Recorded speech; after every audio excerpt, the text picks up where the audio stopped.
오전에 제가 말씀을 전하다가 보니까 끝까지 가지를 못했습니다. 그래서 이 후반부터 말씀을 보고 다시 12절 말씀으로 돌아와서 나누도록 그렇게 하면 좋겠습니다. 여러분 16절 말씀을 보게 되면은 지금 이 내용이 구원에 관한 내용인 것을 분명하게 밝혀주고 있습니다. 만약에 16절 말씀이 없었더라면 우리는 12절에서 15절까지 말씀을 도덕적인 혹은 윤리적인 차원에서 혹은 교회 안에서 어떤 질서를 위해서만 주신 것으로 생각할 수가 있었겠습니다. 그러나 16절 말씀을 보게 되면 너는 내 자신에게와 교훈에 주의하며 그 가운데 거할지니 이를 행함으로 내 자신과 내게 듣는 자들을 구원하리라 라고 말씀했기 때문에 여러분 이 내용은 사실은 구원받은 사람들의 삶의 모습, 그들의 사회, 교회 내의 모습을 조명해 보여주고 있습니다.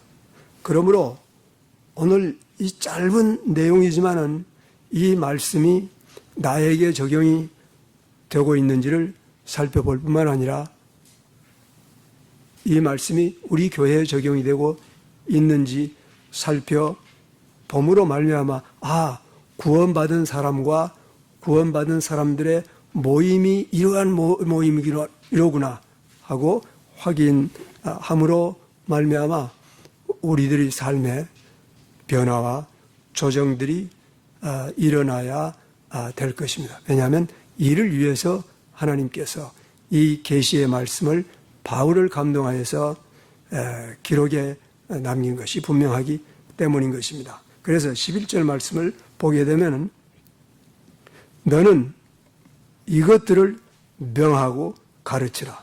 그래서 이 말씀은 이미 이전에 있는 말씀도 포함이 되겠습니다만은 또한 다음 내용들을 명하고 가르치라. 이렇게 볼 수가 있겠습니다. 첫 번째 12절 말씀에 보니까 아무도 너의 연소함을 업신여기지 못하게 하라라고 얘기하고 있습니다. 여러분 이 말씀의 의미는 딱 12절 전반 부분에 제안해서 이해하려고 하는 것보다는 이 말씀을 주신 하나님의 전반적인 계시의 핵심은 무엇인가에서 보는 것이 굉장히 중요합니다. 그러면은 하나님의 계시의 전반적인 계시는 뭐냐 하면은 우주적인 계시는 뭐냐면 온 우주에 뿐만 아니라 온 우주는 물론입니다. 그리고 특별히 하나님의 백성들이 모이는 교회 안에는 혹은 그 교회 구성을 이루고 있는 각 개인들의 삶 안에는 하나님 차원의 질서가 있다 이런 얘기입니다. 하나님 차원의 질서라는 것은 아마 가장 뚜렷하게 표현할 수 있다면 삼위일체입니다. 그래서 지금 하나님께서 하나님 자신과 그리고 이 우주를 창조하신 하나님의 섭리가 사실은 전 우주에 나타나 있다 이런 얘기인 것입니다. 그래서 그렇다면은 그 삼위일체 정신이 어떻게 지금 이 내용들에 반영되고 있느냐 하는 것입니다. 질서라는 것을 머릿속에 넣어두는 것이 중요합니다. 삼위일체 교리란 다시 말하면은 하나님은 오직 한 분인데 그 하나님 한 분이 사람들에게 우주에 나타날 때는 아버지 하나님과 아들 하나님과 성령 하나님이 나타나도록 일해왔고 일하신 역사를 성경에 기록한 이러한 내용은 기독교 밖에는 없습니다. 전 인류가 지금까지 약 3만 5천 개의 종교를 가지고 있다고 하는데 3만 5천 개인지 그건 모르겠습니다. 자관 그렇게 말하는 사람이 있는데 3만 5천 개 중에서 있다면 단 하나도 기독교의 교리를 가지고 있는 교리는 없습니다. 심지어는 구약을 우리도 성경으로 하나님의 말씀으로 인정하고 유대인들도 하나님의 말씀으로 인정하지만 그들에게는 삼위일체 교리가 정신이 없습니다. 아주 배타적으로 유니크합니다. 이 삼위일체 교리는. 근데 핵심은 뭐냐? 어떻게 운영하시냐 하는 것은 아버지 하나님이 아들 하나님을 통해서 우주를 창조하신 것입니다. 성경에 계시하면.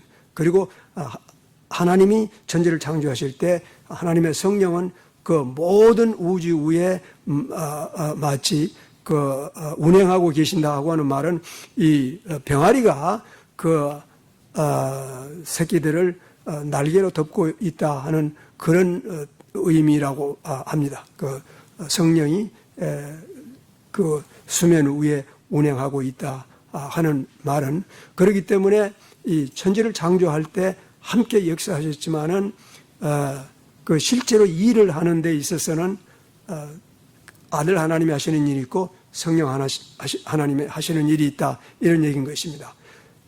그 하시는 일들에 마치 교통사고가 나서 차가 부딪히는 것처럼 그러한 사고나 불협화음이 절대 없습니다. 이것을 갖다가 우리는 소위 창조주적 질서라고 하는 것입니다. 근데 이 창조주적 질서라는 거 하는 것은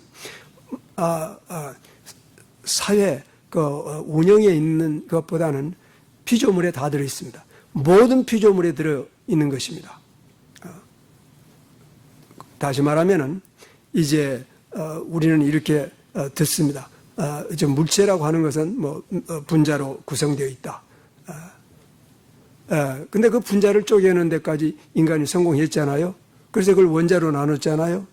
그래서 결국은 분자만이 아니라 원자로 나눠진다고 우리는 얘기 들었습니다. 그래서 물체가 그 특성을 가지고 있는 최소 단위를 분자라고 하잖아요. 그러면 철이 가지고 있는 분자와 물이 가지고 있는 분자가 각각 자기의 특성을 가지고 있습니다. 근데 이 분자가 깨지면 원자로 되면서부터는 철은 자기가 가지고 있는 특성을 잃고 물은 자기가 가지고 있는 특성을 잃어버리는 거 아닙니까? 이것이 원자로 깨질 때. 근데 우리 인간이 어디까지 갔냐면 원자를 깨는 데까지 이르렀잖아요. 그래서 그것을 깰 때의 엄청난 에너지가 나오는 게 우리가 소위 얘기들은 원자폭탄이니 이런 것입니다. 이것이 융합할 때 생기는 그 힘은 수소폭탄이라. 여러분 이렇게 모든 눈에 보이지 아니한 현미경으로도 보이지 아니한 자연의 피조물의 가장 적은 것에까지 법칙이 있는 것입니다. 만약에 법칙이 없다면 원자폭탄은 절대 생산이 안 됩니다, 여러분.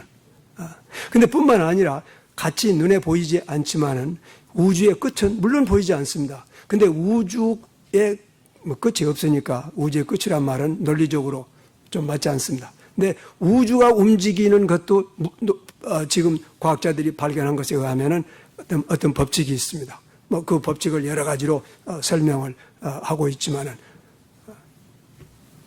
충돌이 없이 아주 작은 입자에서부터 우주에 이르기까지 인간은 상상도 할 수 없는 그 질서 정연한 법칙이 있습니다. 근데 이 법칙이 어디서 사실은 그러면 나왔겠냐면 하나님 자신에게서 나왔다 이런 얘기입니다. 아버지 하나님과 아들 하나님과 성령 하나님이 한 분이심에도 불구하고 각각 따로 일을 하시는데 일에 전혀 충돌이 없다 이런 얘기인 것입니다. 그리고 아들 하나님은 절대 아버지 하나님의 그 authority를 절대 침해하지 못합니다. 침해하지 않습니다. 성령 하나님은 성자 하나님과 성부 하나님의 authority를 절대 침해하지 않은 채 자기 일을 하는 것입니다. 상상이 안 됩니다. 근데 지금 이것을 설명하면 마치 어떤 위계 질서가 있는 것 같은데 위계 질서가 없이 위계를 지키는 그런 신비한 질서를 창조주적 질서라고 하는 것입니다. 이 질서 속에서 지금 사도 바울이 디모데에게 너희는 이것들을 명하고 가르치라. 그 내용은 너의 연수함을 없이 여기지 못하게 하라. 그러므로 교회에서 목사나 혹은 지도자들을 공경하는 것은 목사들 안수받았고 신학교육 받았고 했으니까 존경하라, 이런 인간 사회적 차원에서 얘기하는 게 아니라 지금 이 내용은 하나님 창조주의의 창조적 질서의 정신에서 나온 얘기다, 이런 것입니다. 그렇다면 이건 무슨 얘기냐면 교회야말로 가장 질서가 확립되어 있는 그러한 인간의 모임이다, 이런 뜻입니다. 그렇기 때문에 오늘날 우리가 교회에서 일어나는 그 많은 그 불미한 그러한 일들을 볼 때 이건 문제입니다. 그건 교회 밖의 일들입니다. 그것이 이름이 뭐 침례교고 장로교가 했다고 해서 그게 교회 되는 건 아닙니다. 교회에는 하나님의 말씀이 기록하고 있는 내용의 질서가 유지될 때 그게 교회라고 하는 것입니다. 그래서 교회를 아무도 가시적인 교회만을 교회라고 하지는 않습니다. 사실은 엄격한 의미에서는 교회는 불가시적 존재입니다. 가시적 사람들이, 중생한 사람들이 모이는 곳이지만은 그 정신은 바로 삼일체 정신에서 나왔고 그 운영은 하나님적인 질서에서 운영하도록 한 것입니다. 다시 한번 강조하면 하나님 차원의 질서 속에서 운영하는 것이 교회입니다. 그리고 신앙생활입니다. 이것은 세상 사람들은 상상할 수도 없고 알지도 못하고 행할 수도 없습니다. 다만 하나님의 백성들만이, 중생한 사람들만이 그 질서를 깨닫고 그 질서를 따라서 살려고 하는 그러한 이 모임체를 갖다가 그리스도의 몸이라고 부르는 것입니다. 근데 그 중에 하나가 바로 아무도 너의 연수함을 업신여기지 말라, 못하게 하라, 이런 얘기인 것입니다. 그러니까 다만 목사니까 존경하라 이런 얘기만은 아닌 것입니다. 그러나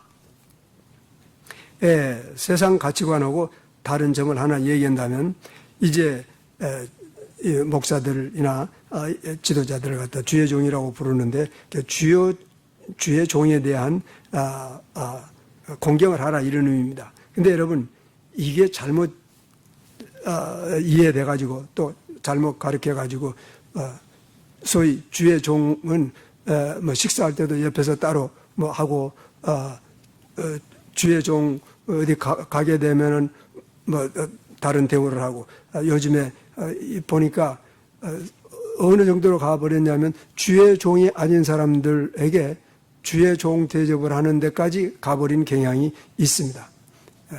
그래서 세상 사람들의 조직체보다도 훨씬 더 세속적인 그러한 형태로 운영될 수도 있습니다. 잘못하면.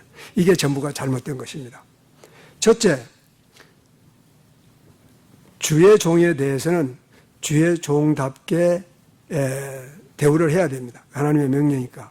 근데 문제는 예수 그리스도의 모든 믿는 사람들은, 그리스도를 믿는 사람들은 다 주의 종입니다. 중생한 순간에 주의 종입니다. 왜냐하면 예수님을 주라고 부르기 때문에, 예수님을 주라고 부르는 모든 사람들은 종이기 때문에. 똑같이 이 존경을 받아야 됩니다. 15살 먹은 사람이건 혹은 80세 된 사람이건 상관없습니다.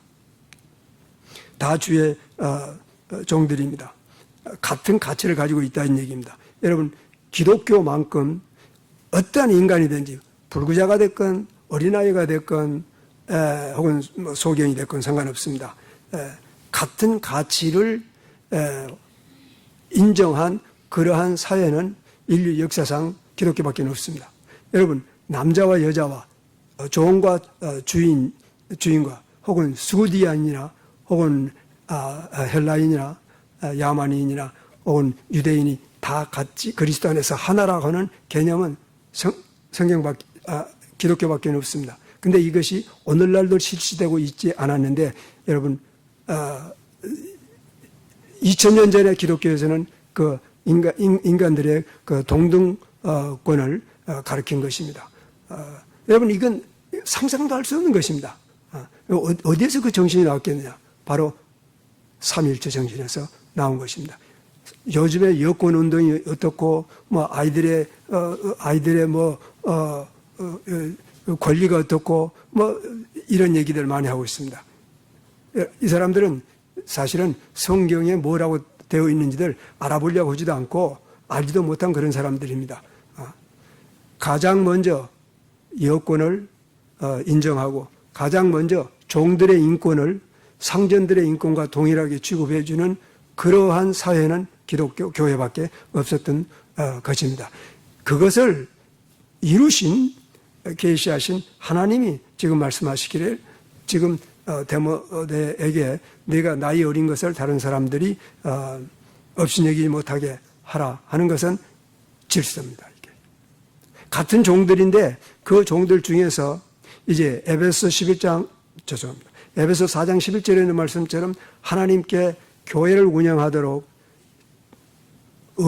은사로 주신 그러한 사람들이 있습니다. 첫 번째 사도가 있고 그 다음에 선지자가 있고 복음 전환자가 있고 그 다음에 보니까 목사와 교사가 있습니다. 그래서 데모데에게 이것을 명하고 가르치라고 기록하고 있는 것입니다. 그럼 어떻게 이 연수함을 없인 여기지 않겠느냐? 연수하다는 말은 나이가 어리면 보통 나이가 어리게 대답할 때 어린 사람을 대할 때 말이 달라집니다. 근데 이 말이라는 게 각 문화마다 다르지만은 우리 한국은 존댓말이라는 게 있고 어느 나라든지 다 있다고 합니다. 혹은 어린 아이들에게 쓰는 말이 있습니다. 야야 이래야 저래야 하는데 나이가 어리지만은 존대하라고 했으니까 그런 의미니까 존댓말을 써야 됩니다. 예를 들면은 이런 겁니다. 영국 사람들을 신사나라라고 우리가 옛날에 들었습니다. 근데 영국 사람들이 더 이상 신사국가가 절대 아닙니다. 네, 그건 그렇다 하고, 그 옛날에 그러면 신사나라라고 말을 들었던 시대의 한 얘기를 들어보면 이렇습니다.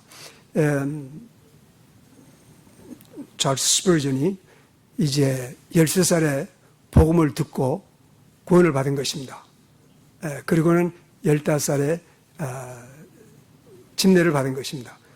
그런데 구원 받으면서부터 성경 공부를 하다 보니까 침례를 받는 방법에 있어서 물속에 잠겨서 침례 받는 것이 성서적이라는 걸 깨닫게 됐습니다. 근데 자기 할아버지도 목사고 자기 아버지도 목사인데 앵글리칸 처치 목사들이기 때문에 앵글리칸 처치 목사인지 아니면 소위 디센터 목사인지 지금 제가 기억이 없습니다. 디센터라는 것은 비국교도입니다. 근데 아마 앵글리칸 처치 목사 같습니다. 근데 아무튼 목회자들입니다. 내가 침례를 지금 받을 텐데 할아버지 내가 그 침수 침례를 받겠습니다. 그러니까 할아버지가 네가 이 믿음대로 하라. 또 아버지한테도 아버님도 목사예요. 아버지께 아버지 내가 침수 침례를 받겠습니까? 그래 네가 그런 믿음대로 하라. 그래서 결국은 15살에 침수 침례를 받고 이제 18살 때부터 담임 목회를 시작한 것입니다. 그 당시에 18살짜리가 담임 목회를 한다는 것은 그렇게 쉬운 일은 아닙니다. 그럼에도 불구하고 할아버지도 아버지도 다 연세 많은 목사님들이었지만은 그 아들을 손자를 똑같이 이제 하나님의 종으로 취급을 한 것입니다. 이런 의미에서 제 생각에는 그때까지는 영국이 신사나라이지 않았나 싶은 것입니다. 우리 한국 풍토 같았으면 18살짜리가 담임 목회하면은 아마 좀 말도 반말로 하고 그랬을는지 모르겠습니다. 근데 지금 포인트는 뭐냐면 그렇게 하지 말라는 것입니다. 같은 종들이지만은 하나님께서 하나님의 백성들을 온전케 하도록 양육하는 자로 따로 세웠을 때는 그 종에 대한 그 존경을 마치 죽게 하듯 하라.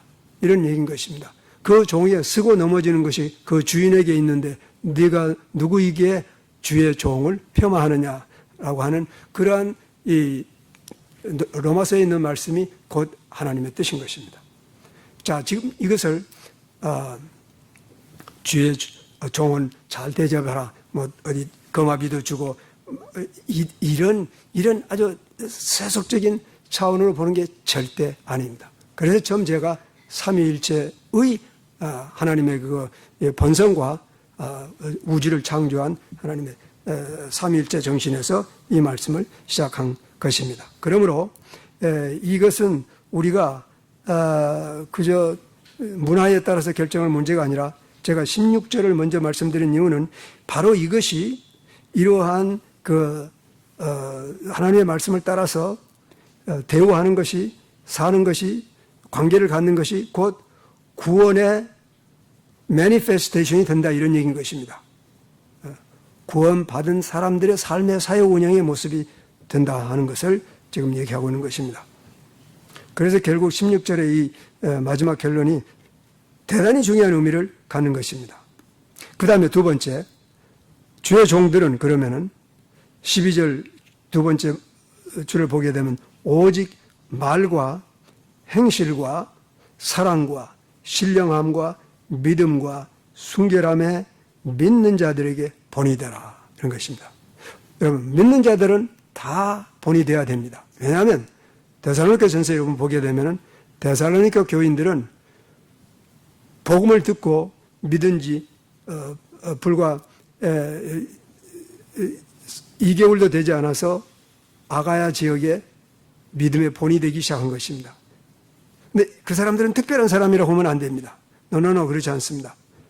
실제로 중생한 사람들은 그 중생이 확실하게 하나님께서 주셔서 새로운 생명이 안에 탄생한 것이 확실하다면 그 순간부터 다른 사람들에게 본이 되기 시작하는 것입니다. 복음의 본이 되는 것입니다. 이게 지금 하나님께서 하신 일이기 때문에 인간이 어쩔 수 없는 일입니다. 나타나게 되어 있게 되었다 하는 것입니다.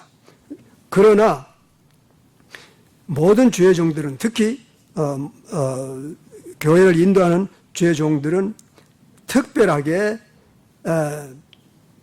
이와 같은 부분에 있어서 지금 6개를 언급하고 있는데 이 6개의 삶에서 본이 되어야 된다, 이런 얘기인 것입니다. 그런데 첫 번째는 말과, 두 번째는 행실과, 세 번째는 사랑과, 네 번째는 신령함과, 다섯 번째는 믿음과, 여섯 번째는 순결함에 있어서 믿는 자들에게 본이 되라, 이렇게 얘기하고 있습니다. 그런데 여러분, 이 단어들을 보게 되면은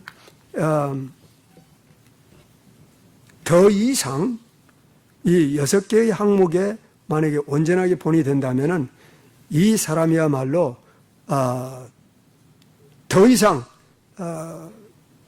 요구할 것이 없을 것 같은 그런 완전한 모습이 될 것 같습니다. 그런데 사실은 하나님의 백성들은 창세기에서 요한계시록까지 보게 되면은 다른 사람들에게 본이 돼야 될 그 내용들을 다 기록한 것을 리스트를 만들어서, 항목을 만들어서 기록한다면은 여기 6개뿐만 아니라 반복이 되는 것도 있습니다. 사랑은 어떻게 하고, 또 여기 가면 사랑은 어떻게 하고, 또 사랑은 다른 구절에서는 이렇게 하고, 물론 반복이 있기는 합니다만은 그걸 다 모아놓으면 6개가 아니라 좀 과장하면 6만 개가 될는지도 모릅니다. 그만큼 하나님께서는 믿는 사람들이 본이 되어야 될 그 항목에 대해서 끊임없이 반복해서 되풀이하고 있는 것입니다. 사랑에 대해서, 말에 대해서, 순결함에 대해서. 그러면은 우선 먼저 말에 대해서 믿는 사람들에게 본이 되라 라고 한 것은, 물론 이 말은 사실은 그냥 예수님께서 말씀이 육신이 돼서 우리 가운데 거하니 했을 때 말씀이라는 말과 단어는 같습니다. 그렇지만은 아마 이 말은 말하는 태도, 말하는 습관을 의미하는 것 같습니다. 우리 사회에서도 말을 들어보면은 그 사람의 됨됨을 알 수 있다 하는 그러한 말이 있습니다.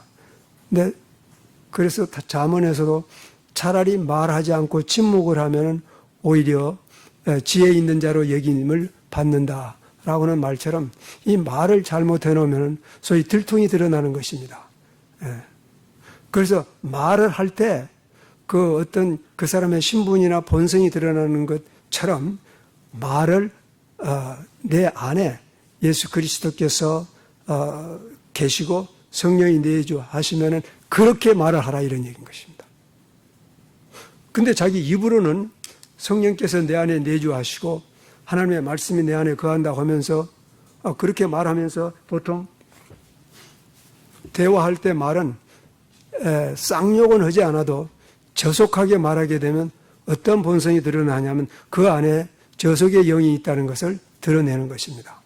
근데 그것을 위장하려고 해도 한참 가다 보면 본성이 나옵니다. 그럼 말을 훈련해가지고 해야 될 것이냐? 노. 본성이 드러납니다. 그러므로 안에 새 사람이 말하는 것을 하라 이런 의미입니다. 만약에 새 사람이 없어서 옛사람의 말이 아무리 위장하려고 해도 가끔 튀어나오면 새 사람이 되어야 됩니다. 새 사람이 정말 이 안에서 나를 주관하고 있으면 옛사람 말을 하지 않게 되는 것입니다. 근데 입이 나빠가지고 혀와 입이 훈련이 안 돼가지고 새 사람이 이렇게 말하는데 이 발성기관은 딴 말을 하면은 훗날 고치게 됩니다. 반드시 고치게 돼요. 그러므로 말한다는 게 그리스도인들에게서는 천하보다도 중요합니다. 말을 잘하는 얘기가 달변이 되라는 얘기는 절대 아닙니다. 다만 그리스도의 말을 하라는 얘기입니다. 그리스도의 말만 하라는 얘기입니다. 왜냐하면 우리의 발성기관은 우리가 구원받기 전에는 구원받기 전에 옛사람의 종이었습니다. 이 발성기관이. 그런데 구원받은 이후에는 이 발성기관이 그리스도의 스포크펄슨이 된 것입니다. 대변인이 된 것입니다.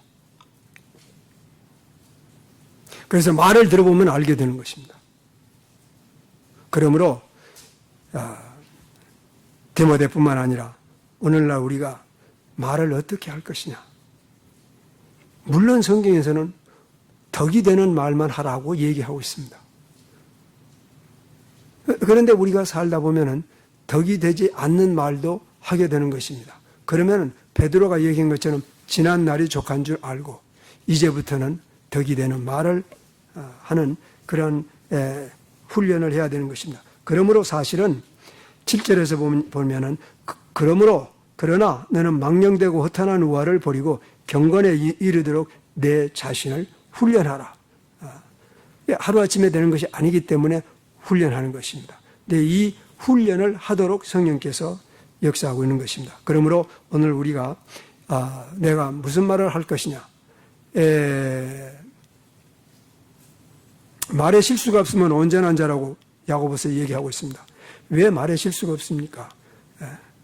여러분 목사들이 다 은혜가 되는 말만 하는 것 같지는 않습니다. 근데 가장 분명하게 발견하는 것은 목사들 모인 데서 가면 나한테서 발견해요.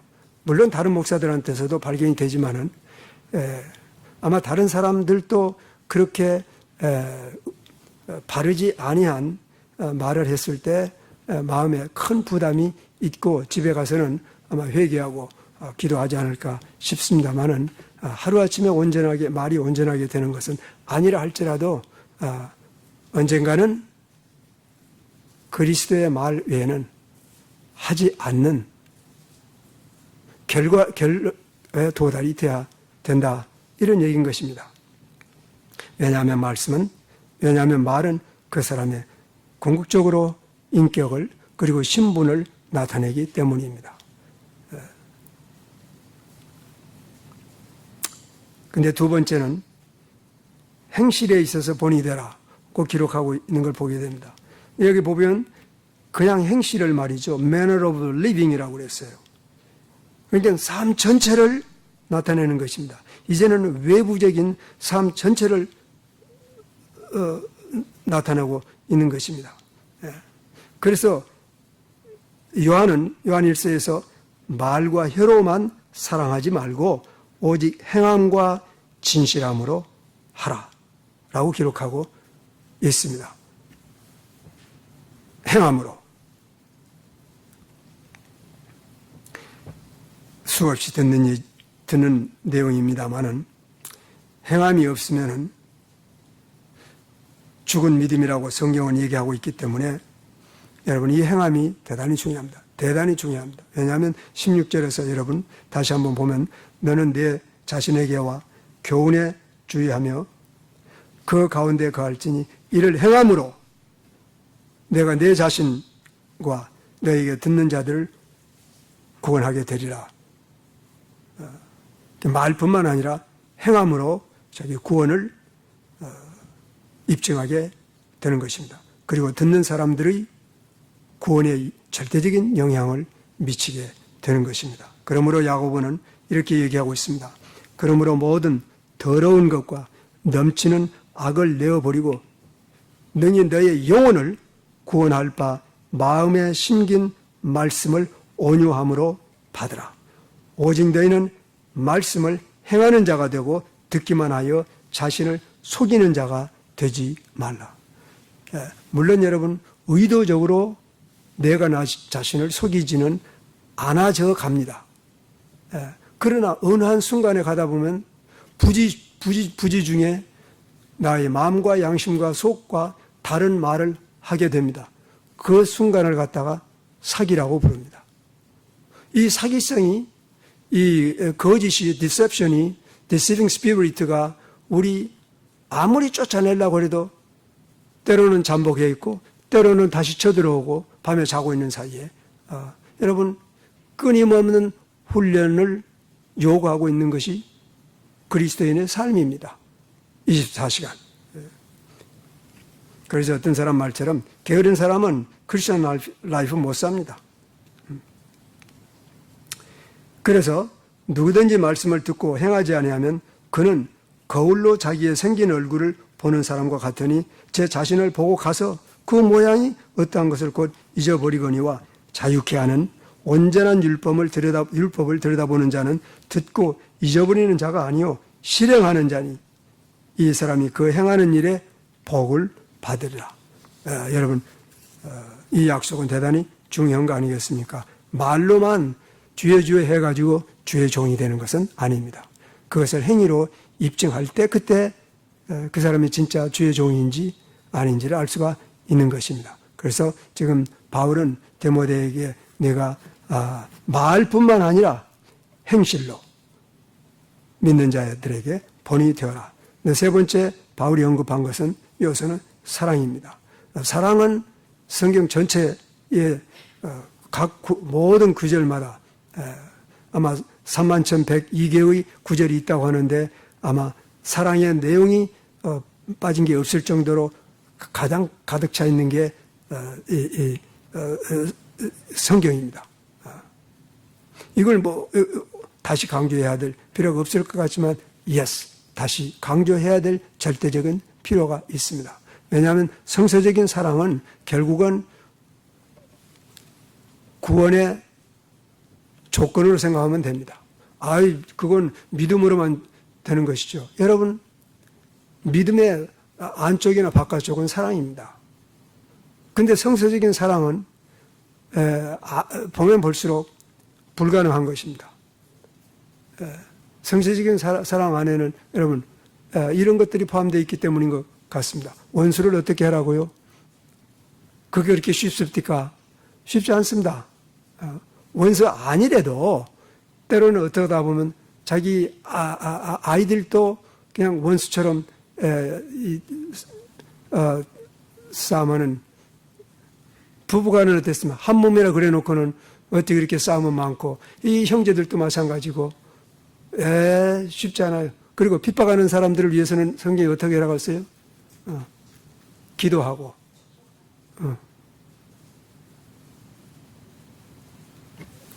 겉옷을 빼앗고자 하는 사람은 속옷까지 주고 잘했죠?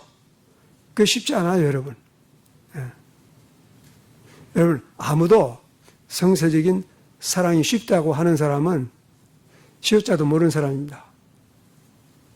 그래서 생각해 보면 집에 가서 생각해 보라고요. 구원받은 사람, 구원받지 않은 사람은 아예 생각할 필요도 없어요. 나는 확실하게 구원받은 것이라고 착각한 사람도 있습니다. 사실. 그렇지만 확실한 사람들은 그러면 나는 도대체 어느 세월에 가서야 변하겠냐, 성서적으로. 생각해 보세요. 근데 저는 생각해 봤어요. 해봤더니 그러면 아담처럼 900년을 살면 되겠다. 그래서 저녁에 생각해보니까 900년은 그냥 9000년을 살아도 안 되겠더라고요. 저는 솔직하게 고백해요. 9000년을 살아봐야 성서적인 사랑을 실천할 수 있다는 자신 저는 없어요. 그래서 결론은 뭐냐면 이 육체의 몸을 벗어야 돼요. 그래서 하나님의 법칙이 놀랍다고 한 것입니다. 이 육체의 몸을 벗어야 돼요. 이 장막을 벗도록 하나님께서 조치를 취해놓은 것입니다. 바울은 내가 사실은 이 몸을 벗고 주와 함께 있는 것이 유익하다고까지 얘기한 것입니다. 뿐만 아니라 나는 곤고한절하다. 이 사망의 몸에서 누가 나를 구원하겠느냐. 감사하리로다. 예수 그리스도 안에서 우리 아버지께 하나님께 하나님의 그 법칙이 놀라운 것입니다. 몸을 벗도록 되어 있는 것입니다. 내 몸을 벗지 않을 때 예수님 와버린 때 사는 사람들은 어떻게 된다고요? 만약에 그 구절이 없었더라면 성경 전체는 이해하기 힘들 뻔했습니다. 우리의 몸이 홀연히 변화되어 버립니다. 혈육이 떠나버린 것입니다. 다시는 정욕을 위하여 육신의 일을 도모하지 않게 되어버리도록 조치를 취해놓은 것입니다. 그때까지 우리들은 지금 여기 보게 되면은 적어도 11절에서 16절까지 6개의 명령이 들어 있습니다. 너는 명하고 가르치라. 너는 본이 되어라. 너는 창념하라. 너는 소홀히 여기지 말라. 너는 진보를 나타내라. 그리고 이를 행하라.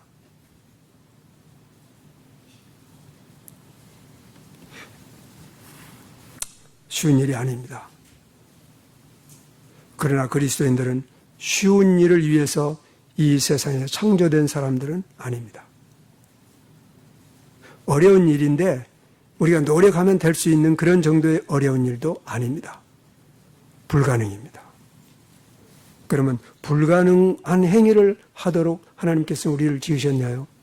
Yes, 그렇습니다. 불가능한 일을 하도록. 그래서 우리가 못하니까 성령께서도 말할 수 없는 탄식으로 우리의 연약을 돕도록 우리 안에 내주케 하나님께서 조치를 취하신 것입니다. 이것이 하나님의 삼위 하나님의 하시는 역사입니다. 지금 이 내용들을 우리는 그냥 마치 괴테의 시 읽듯이 지나가 버리면 안 됩니다. 그 다음에 사랑에 대해서는 이미 얘기했습니다.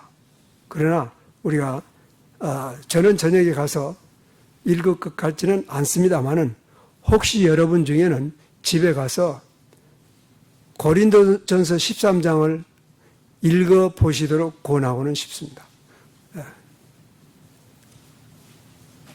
여러분, 내 생각이 이렇습니다. 이 기독교를, 중생을, 구원을 시리어스하게 생각한 사람은 그렇게 할 것도 같습니다. 혹시 모르죠. 나도 집에 가서 설교해놓고는 나는 보통 안 지키니까. 그렇다고 해서 사기꾼은 아니고 위선자는 아니지만은 설교는 열심히 해놓고는 못하는 것이 너무 많아요. 그런데 혹시 집에 가서 고린도전서 13장을 나도 읽을는지는 모르겠습니다만은 여러분들도 읽으시라고 권하겠습니다. 그 다음에 믿음에 있어서 본이 되라고 얘기하고 있습니다. 믿음의 핵심에 대해서, 물론 믿음의 대상은 하나님입니다. 그렇지만은 쉽게 우리가 이해할 수 있도록 성경은 이렇게 기록하고 있습니다. 고린도후서 5장 말씀을 보게 되면 이는 우리가 믿음으로 행하고 보는 것으로 행함이 아니라. 자, 이것이 믿음에 대한 정의를 이해하는 데 도움이 되는 구절입니다. 믿음이란 절대 보는 바로 행하는 것이 아닙니다. 우리가 하나님을 믿을 때 하나님을 봤기 때문에 믿는 거 아닙니다.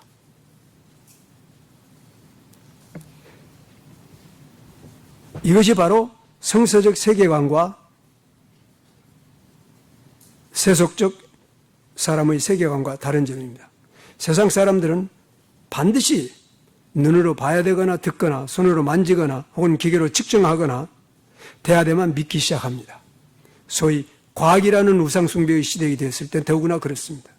그러나 우리는 그렇지 않습니다.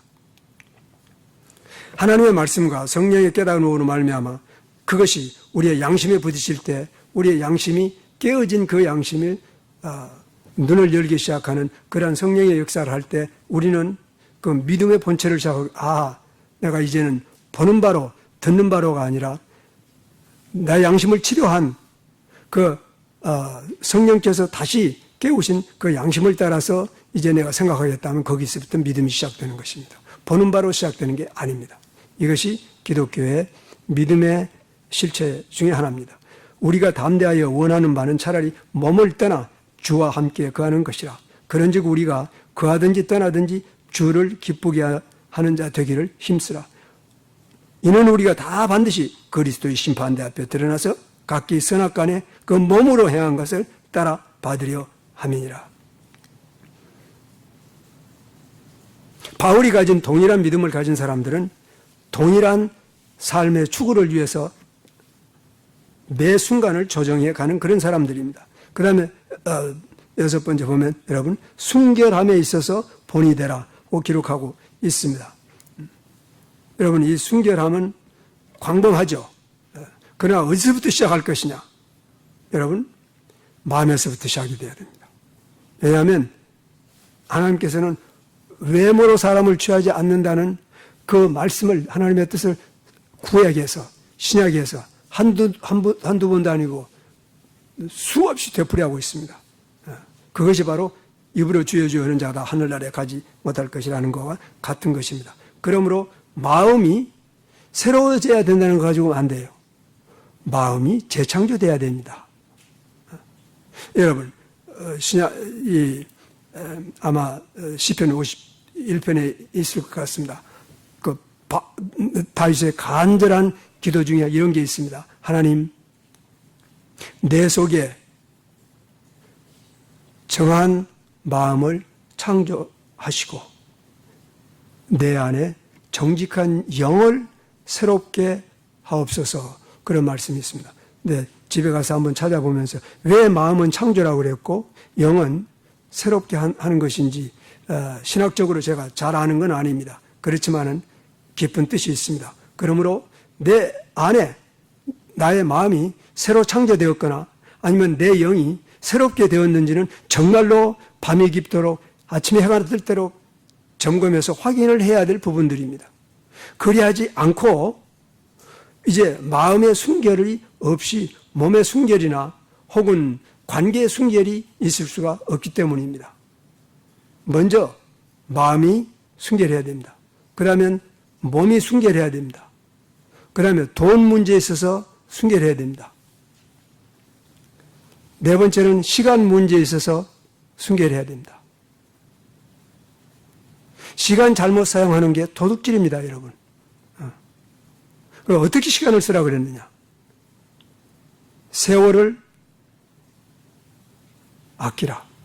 때가 악하니라. 그런데 아끼라고 하는 말이 무슨 단어라는 것을 제가 여러 번 설명을 해드렸습니다. 무슨 단어라고 그랬어요? 무슨 의미라고? 세월을 아끼라. 세월을 구속하라, 이런 뜻입니다. 예수님께서 십자가에서 우리 죄인을 위하여 죽으시고 우리를 구속했다는 단어와 똑같은 단어를 쓴 것입니다. 그리스도인들은 시간을 구속하는 사람들입니다. 그 다음에 관계에 있어서 순결해야 됩니다. 그리고 모든 관계에 있어서 순결해야 됩니다. 이것이 6개를 항목을 바울이 데모데에게 가르치고 있습니다. 그 다음에 13절에는 창념해야 될 일 3개를 언급하고 있습니다. 내가 이를 때까지 너는 읽는 것과 구원하는 것과 가르치는 일에 창념하라. 근데 읽는다는 것에 대해서 조금 설명을 하고 결국은 16절까지 못 가기 때문에 제가 그저 16절 얘기를 먼저 말씀을 드린 것입니다. 네. 읽는다는 것에 대해서 제가 잠깐 다른 다른 광범한 그 예로 말씀을 드리겠습니다. 제가 조금 전에 영국은 한때 신사나라였다고 얘기를 들은 적이 있는데 지금은 신사나라가 아닙니다. 그들이 불쾌하게 여기건 안 하건 간에 나는 그것이 사실이기 때문에 그들이 지금도 신사나라라고 제시할 수 있는 수많은 리스트보다는 저는 그들이 신사나라가 아니라는 그 리스트를 얼마든지 제시할 수가 있습니다. 그러면 영국이 어떻게 해서 어느 날 그 짧은 시간에 이렇게 되어버렸느냐? Yes. 그 중에 하나가 독서에 있습니다. 읽는 것에 창념하지 않았기 때문에 그런 것입니다. 근데 그것은 제가 사실은 최근에 확실하게 발견한 것인데 그것을 이앤 머리라고 하는 분이 이 The Undercover Revolution이라는 책을 썼는데 이거는 눈에 보이지 않은 혁명이라 이런 뜻의 책인 것 같습니다. 눈에 보이지 아니한 그러니까 이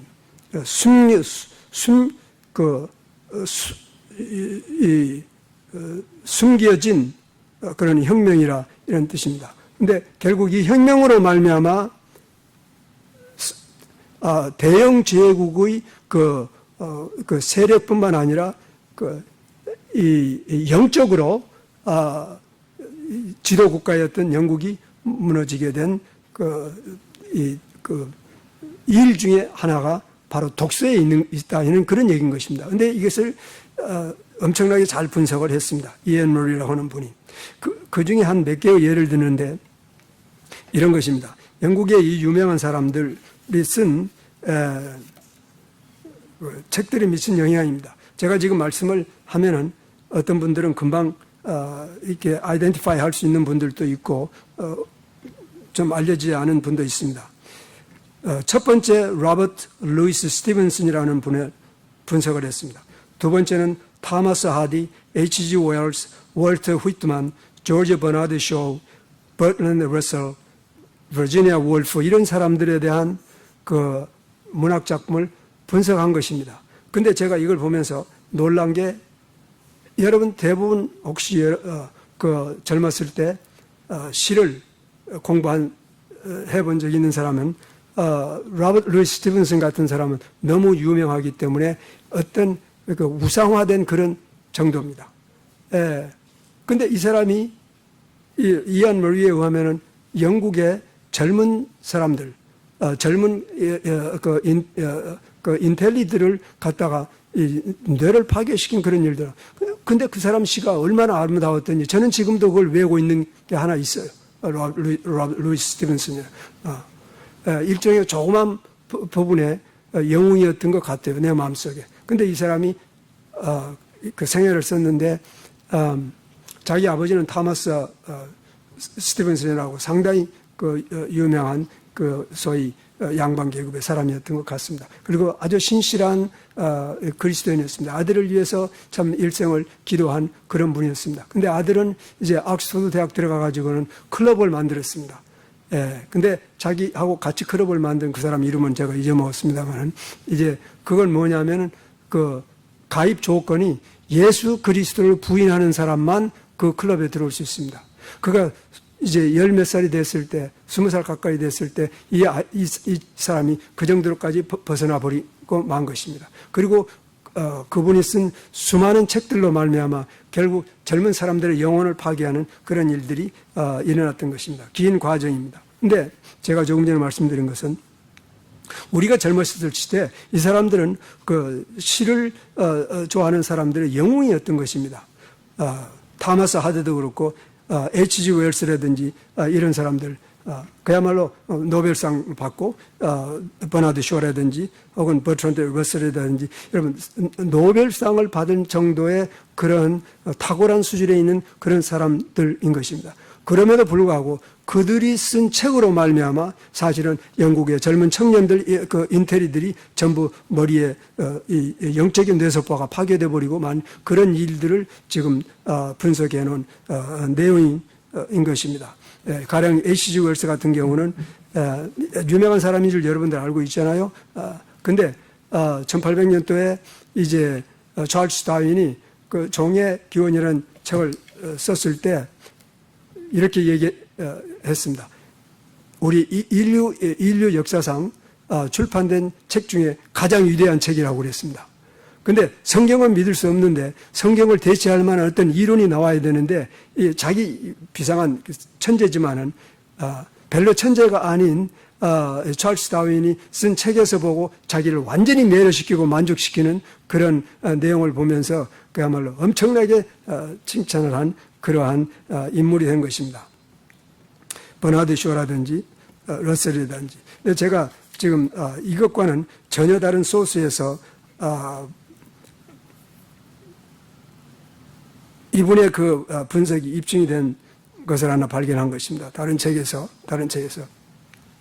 윌리엄 헤일 화이트라고 하는 그 청년이 있었습니다. 근데 이 청년이 버년 미팅이라고 하는 교회에 출석했습니다. 버년은 존 버년입니다. 존 버년 여러분 이름 기억 혹시 하실 분도 있죠? 그 철로 역정을 쓴 분입니다. 그래서 그분을 기념하기 위해서 만들어진 교회가 그 당시에는 앵글리칸 처치 외에는 처치라는 단어를 안 쓰기 때문에 그냥 버년 미팅이라고 부른 것입니다. 그래서 버년 미팅 교회에 이제 윌리엄 헤일 화이트라고 하는 분이 출석을 했는데 거기서 그야말로 이제 아주 충실하게 섬기고 아주 뛰어난 그런 사람이었습니다. 근데 이분이 이때 비국교 신학교가 뉴 칼리지라고 있었는데 뉴 칼리지에 들어가 가지고 결국 얼마 있다가 다른 학생들 2명하고 거기서 퇴학을 당했습니다. 근데 퇴학을 당한 이유는 창조론 때문에 그렇게 된 것입니다.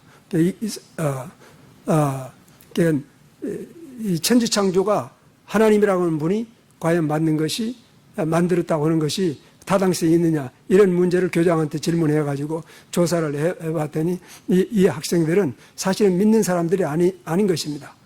소위 비국교도 교회에서 그것도 번연 미팅이라는 교회에서 이 출석 다니고 있는 사람이지만은 그래서 쫓겨난 그런 일이 있게 된 것입니다. 그래서 그러면 그 쫓겨나 가지고는 유니테리언 교회 가서 목사를 한 것입니다.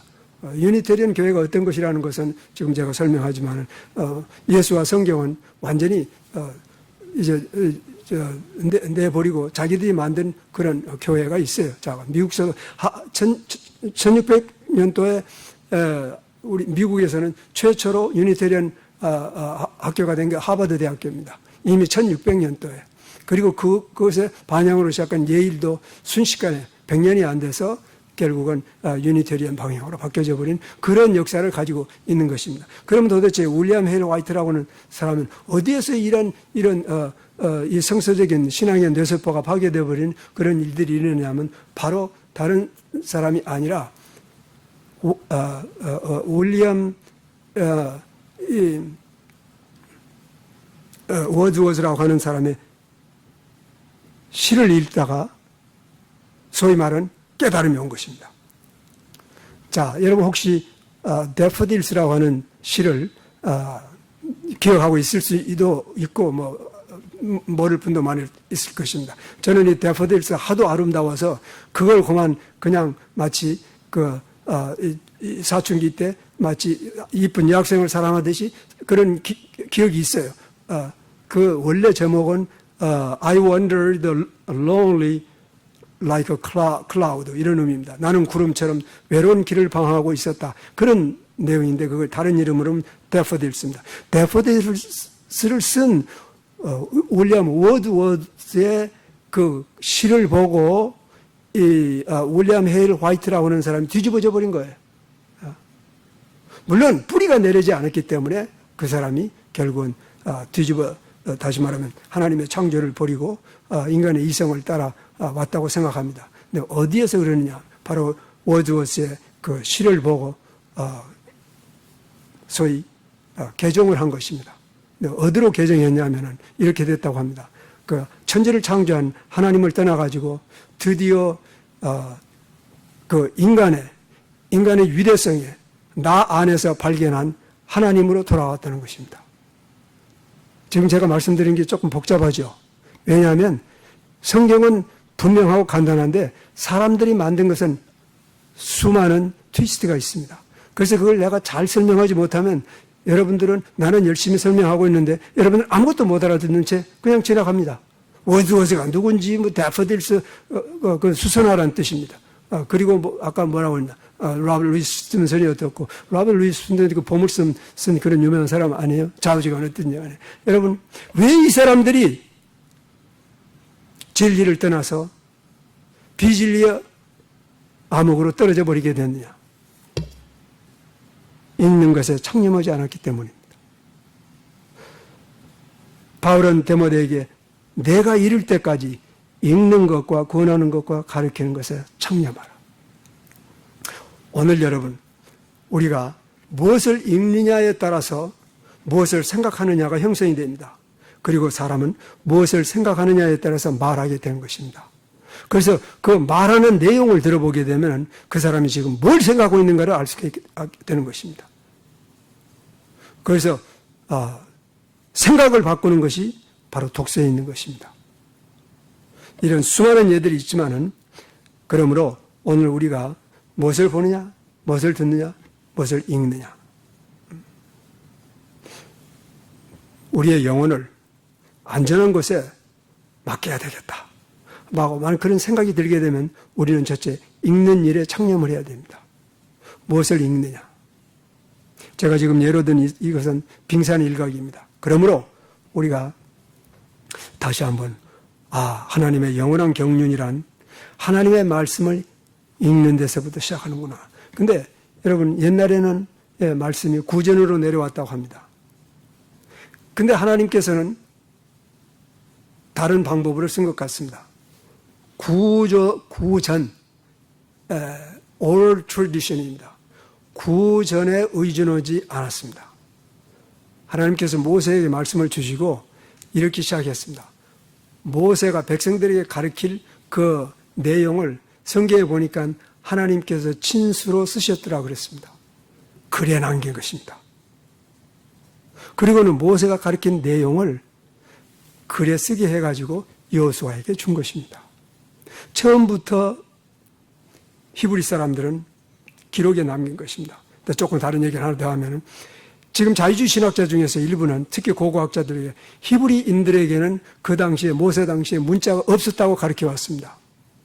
근데 지난달에 이제 발굴된 그 유적물에 보니까 여러분 놀라운 기사가 발표된 적이 있습니다. 그것은 뭐냐면 인류 최초의 문자는 히브리어였답니다.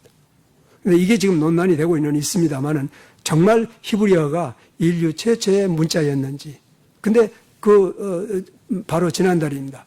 그것도 보수주의적 고고학자들 쓴 것이 아니고 상당히 자유주의 고고학자가 쓴 ASOR이라고 하는 단체에서 쓴 내용인 것입니다. 히브리 글자가 세계에서 가장 오래된 글자라고. 하여간 긴 얘기들입니다. 결론은 이겁니다. 제가 길게 잔소리한 얘기는 다 거두절미하고 읽는데 창념해야 된다 이런 얘기입니다. 우리의 영혼이 사느냐 죽느냐, 나의 영혼이 살음으로 말미암아 나의 사랑하는 사람들이 살 것이냐. 목회자가 특별히 이제 듣는 사람들의 영혼을 살리느냐 죽이느냐 하는데 16절에는 말씀처럼 이를 행함으로 내가 너 자신과 너에게 듣는 자들을 구원하리라고 하는 이러한 의도로 만약에 이 말씀을 가르친다면 먼저 자기 자신이 읽는데 창념을 해야 됩니다. 그리고 목사를 못 믿는 시대가 되었으면 믿지 마쇼. 그러나 성경 말씀은 믿으라 이런 얘기입니다. 그리고 성경 말씀 읽는데 창념을 해야 됩니다. 그 외에는 달리 살아날 길이 없습니다. 그리고 그 다음에 두 번째 해야 될 일은 자식들에게 성경을 읽히십시오. 저는 이것에 실패했습니다. 나도 다른 부모들처럼 좋은 학교 가면 좋고 이렇게 생각을 했습니다. 그게 옳지 않습니다. 만약에 어린 아이들을 가진 젊은 엄마 아빠들이 있으면 오늘부터라도